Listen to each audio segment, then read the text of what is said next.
satellite TV channel बहि 80 कोटी टका 80 लाख टका 60 लाख टका बीजेपी दुजन एमएलए लले हुआर पिছত बीजेपीए करबात स्पष्टीकरण दिले कांग्रेस दলৰ আভ্যন্তৰীণ ৰাজনীতিত অসমৰ ৰাজ্যক আমি জনাবলৈ বাধ্য আৰু মই আজি ৰাজহুৱাকে কৈছো যে যদি অভিযোগ প্ৰমাণিত হি মে বি ভূপেন বৰা আৰু anybody will make it accountable কিন্তু নহয় ৰ'ব এইটো ক'বলগীয়া আছে সিন্ডিকেটৰ পৰা 25 লাখ টকা পায় বুলি ভিডিঅ' আছে সিন্ডিকেটৰ পৰা পিজু হাজৰিকাই 25 লাখ টকা পায় বুলি ভিডিঅ' আছে মোৰ বিৰুদ্ধে এটা ভিডিঅ' ওলাইছিল মই হাতীগাঁও থানাত পাই দিছো ভিডিঅ' ওলাইছিল মোৰ তাত কোনো ইনভলভমেণ্ট নাই যোনে ভিডিঅ' শুনে তেওঁলোকে গম পাব যে ভূপেন বৰাৰ ইনভলভমেণ্ট নাই এজন মানুহে কৈছে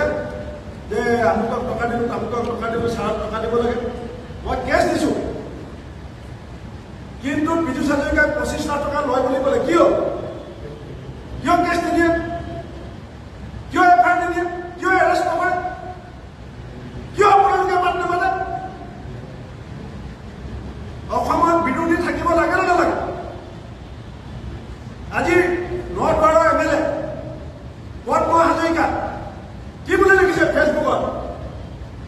কংগ্ৰেছ মুক্ত হোৱাৰ বিষয়ে নগাঁৱৰ সমষ্টি বহাগ বিহু অসমীয়া জাতীয় উৎসৱ আৰু পঞ্চায়ত ইলেকশ্যন গণতন্ত্ৰৰ উৎসৱ এই গণতন্ত্ৰ উৎসৱ নগাঁৱৰ সমষ্টিত কোনে ধ্বংস কৰিলে নগাঁৱৰ সমষ্টিৰ ৰাইজৰ হাতৰ পৰা ভোটাধিকাৰ কোনে কাঢ়ি নিলে ঢেকীয়া দিলে এই প্ৰশ্ন কোনেও নুশুনে এই প্ৰশ্ন কিয় নুশুনে মানুহ কেছ আছে এৰেষ্ট কৰে নমিনেশ্যন আগতে পুলিচ কিয় যায় পুলিচ ক'ত শুই আছিলে নমিনেশ্যনৰ আগতে পুলিচে কিয় যাবলগীয়া হ'ল 4খন থানাৰ অচি গৈছে মোৰ ব্লক প্ৰেচিডেণ্টৰ ঘৰত মোৰ ব্লক প্ৰেচিডেণ্টৰ ঘৰত 4খন থানাৰ অচি যাব লাগে কিয় প্ৰত্যেক নেকি ইমান ঘটনা হৈ আছে গুৱাহাটীত 5জনী অসমীয়া গাভৰু ছোৱালী 5 দিনত পৰি কোনে খবৰ ল'লে কিন্তু যেতিয়া কংগ্ৰেছৰ কোনোবা জিলা পৰিষদৰ নমিনেশ্যন দিছে তাৰ গিৰিয়েকক বিচাৰি পেলাই ৰাতিটো 5খন থানাৰ অচি মোৰ ব্লক প্ৰেচিডেণ্টৰ ঘৰত লৈ আছে মই আপোনালোকক হাতযোৰ কৰিছোঁ বন্ধুসকল কংগ্ৰেছৰ প্ৰত্যেকটো ভুল আপোনালোকে উদঙাই দিয়ক কংগ্ৰেছৰ সভাপতিৰ প্ৰত্যেকটো বেয়া কাম আপোনালোকে উদঙাই দিয়ক আমি আপোনালোকক ধন্যবাদ দিম কংগ্ৰেছ দলটো চাফা কৰাৰ দায়িত্ব দলটোত থকা খেলি মেলি আঁতৰোৱাৰ দায়িত্ব আপোনালোকেও লওক আৰু আমি আপোনালোকৰ কথা মানি ল'ম 11 মে'ৰ আগত একাউণ্টেবিলিটি ফিক্স কৰি বিচাৰ কৰি দিম কিন্তু গভৰ্ণমেণ্টক কোনে শুনিব এছকাৰ্ট বেংক ধ্বংস এপেক্স বেংক ধ্বংস কেনেকৈ হৈ আছে গভৰ্ণমেণ্টক কোনে শুনিব যে নগাঁৱৰ সমষ্টিত এই গোটেই বৃহত্তৰ লাখ লাখ মানুহৰ ভোটাধিকাৰ কিয় কাঢ়ি লোৱা হ'ল ঢেকীয়া দিলে কোনে শুনিব এইখিনি কি অকল আমাৰ দায়িত্ব নেকি এইখিনি কথাৰ কাৰণে আপোনালোক সকলোৱে বিহাৰ বনাব নিবিচাৰিব অসমক ত্ৰিপুৰা বনাব বিচাৰিছে অসমক কালি মুখ্যমন্ত্ৰীয়ে কি কৈছে কিমান পাতল কথা কৈছে এজন মুখ্যমন্ত্ৰীয়ে কৈছে কেইখনমান থানাত হৈছে কেইখনমান গাঁৱত হৈছে 2000 গাঁৱত পঞ্চায়ত হৈছে কেইখনমান গাঁৱত হ'লে গোটেইটো আমাৰ ভোট দিলে নহ'ব তাৰমানে তেওঁ 2000খন গাঁৱৰ দায়িত্ব ল'ব নোৱাৰে যদি মুখ্যমন্ত্ৰী কিয় হৈ আছে